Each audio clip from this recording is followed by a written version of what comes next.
recently we started this Right to Information Act 2005, RTI Act. And in the very last session, those who have not watched, on the top you can see this link. We gave you introduction, certain definitions, and majorly why this act came for, how it came into existence. We discussed some important facts of RTI. And right now in this session, I'm going to tell you what are the objectives of this act, where this act actually applies, and if you want to go for the process of filing this RTI, so how that process goes on. तो इसमें majorly हम बहुत ही important topics discuss करने वाले हैं, that is process of filing RTI and objectives. You have to listen it carefully, don't skip any line.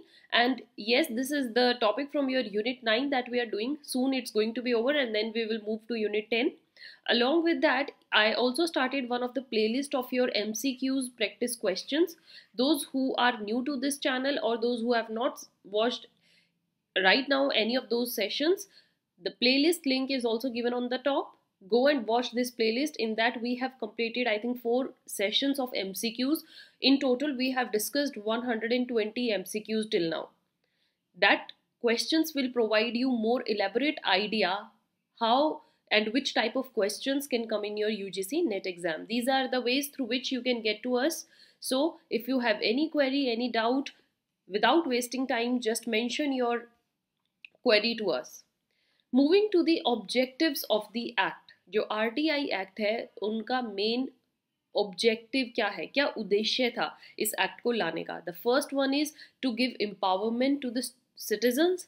Citizens कहीं ना कहीं अपने इस राइट के लिए लड़ रहे थे, and where the constitution have already provided them this right, तो उस राइट को एक तरीके से और ज़्यादा एम्पावरमेंट देने के लिए इस एक्ट को लाया गया, that so that they feel free and they can enjoy this freedom of getting information related to any matter whenever they required. Second objective is to promote transparency and accountability.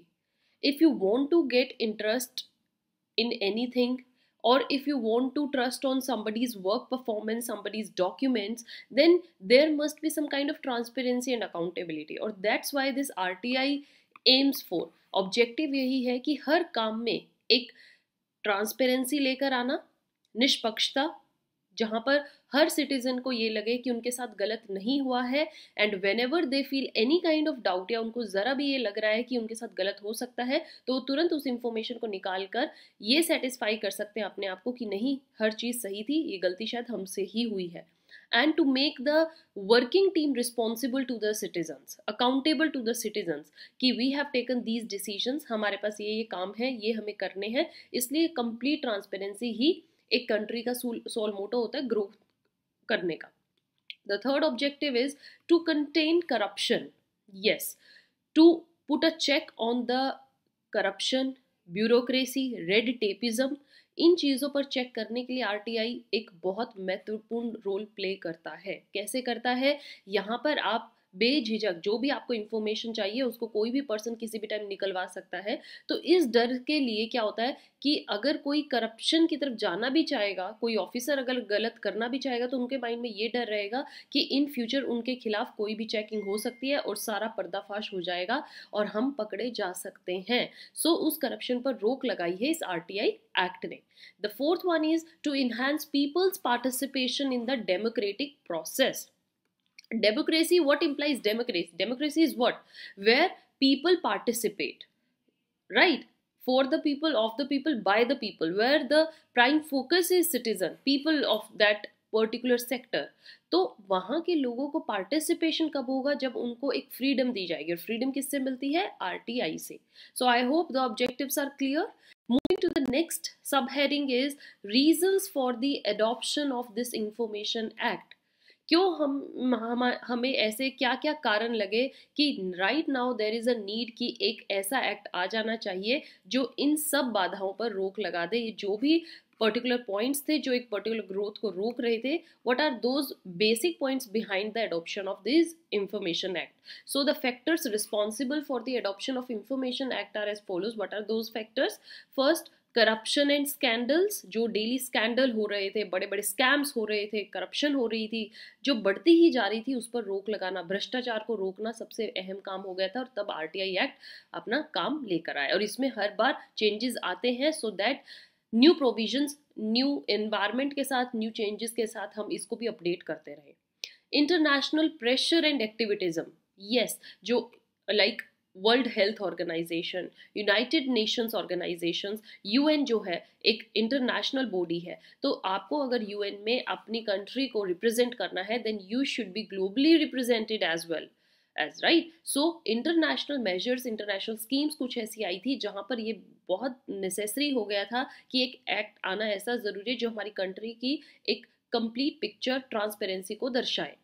The third is modernization and information society. As the modernization is growing, westernization is coming, people are becoming educated, they are knowing everything, क्या उनका हक है। तो हमें अब पता है कि हमसे, हम अगर कोई भी इंफॉर्मेशन मांगेंगे तो हमसे कोई वो चीज़ छुपा नहीं सकता है और हमारे पास राइट है, हम वो कंप्लेंट डालेंगे, एप्लीकेशन डालेंगे, अगर एक एप्लीकेशन बात नहीं बनती हम अपील डालेंगे, सेकंड अपील डालेंगे, और थर्ड में भी क्या है, हमारे पास रास्ता है किसी को कंप्लेंट करने का। So society is now becoming educated, youth is now sorry excuse me, youth is now becoming very well aware about their rights, they know how to protect them and how to exercise them.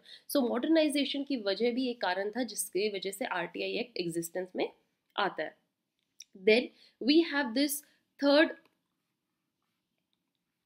topic, that is process of filing an RTI. Important thing, अगर आपको RTI में file करना है, apply करना है, कोई information आप चाहते हो, तो आपको वो स्टेप बाय स्टेप क्या प्रोसेस रहेगा। Let's have a look towards these points. The first, that if you want to take some information, if you want to see some information, then information can be sought under section 4 and 5 के तहत आप अपना एक application ले सकते हो, जो भी आपको इन्फॉर्मेशन चाहिए उसको क्लियरली मेंशन कीजिए। देन दैट एप्लीकेशन, उसको कैसे फाइल करना है, किसको देना है, वो हमें सेक्शन 6 में प्रोवाइडेड है। उसी प्रोसेस के थ्रू हमें उस एप्लीकेशन को डालना होगा, कुरियर करनी है या किस मैसेज, क्या हमें उसमें पर्टिकुलर्स लिखने, how it is to be framed, how it is to be written, everything is provided in that section. Then third step is you can seek information but not ask questions or opinion. अगर आपको कोई information चाहिए आप वो information ले सकते हैं, but आप एक एप्लीकेशन के जरिए किसी से क्वेश्चन या उनसे उनकी ओपिनियन नहीं जान सकते। The fourth one is information has to be provided within 30 days। जिस दिन आपने एप्लीकेशन डाल दी उस एप्लीकेशन के तुरंत 30 दिन के अंदर अंदर आपको इंफॉर्मेशन मिल जानी चाहिए। ये ड्यूटी रहेगी इंफॉर्मेशन ऑफिसर की, that they have to provide the information to the informant within 30 days। If no information is provided then that person जिसने इंफॉर्मेशन मांगी थी, they have the option of filing the first appeal within the public authority. Usually senior officer को की जाती है, made after 30 days, right. इन 30 दिनों के अंदर अंदर अगर आपको कोई एप्लीकेशन, आपको कोई इंफॉर्मेशन नहीं मिलती, then you can make first appeal in next 30 days। If you are still not satisfied, आपको अभी भी कोई इंफॉर्मेशन नहीं मिल रही है, then you can go for a second appeal. Okay, after first appeal अब आप सेकेंड अपील डाल सकते हैं और उसके लिए आपको टाइम दिया जाता है नेक्स्ट 90 days का, और ये आपको अपील डालनी है विद इंफॉर्मेशन कमीशन। अब सेकेंड अपील में भी कई बार होता है कि आपको अभी भी कोई इंफॉर्मेशन का जवाब नहीं मिल रहा है, no reply still received, then the third thing you can go for is file a complaint directly with information commissioner. उनको डालिए, दिखाइए मैंने फर्स्ट अपील भी डाली थी, सेकेंड अपील भी डाली थी, मुझे कोई भी ऐसा रिप्लाई नहीं आया है, and kindly work on this. So this is the step by step process. Then we have next, what is the meaning of information। जो हम ये RTI, right to information act कर रहे हैं, इस इंफॉर्मेशन का मीनिंग क्या होता है जानना तो ये भी बहुत ज़रूरी है। सो here I have brought a complete package information for you। Information में क्या क्या आता है, मीन्स अगर आपको इंफॉर्मेशन डिमांड करनी है, कोई इंफॉर्मेशन आप चाहते हैं, तो वो इंफॉर्मेशन में क्या क्या आएगा।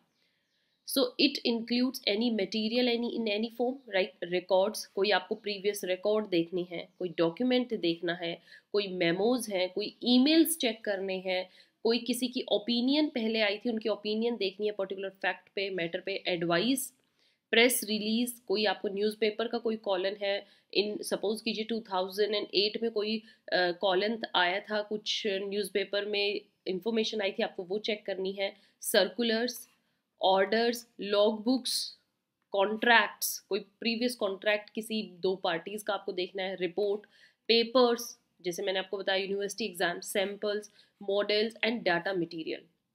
Okay, data material held in any electronic form and information related to any private body which can be accessed by public authority, जिसको access कर सकते हैं, इन सब information आप वहाँ से मांग सकते हो।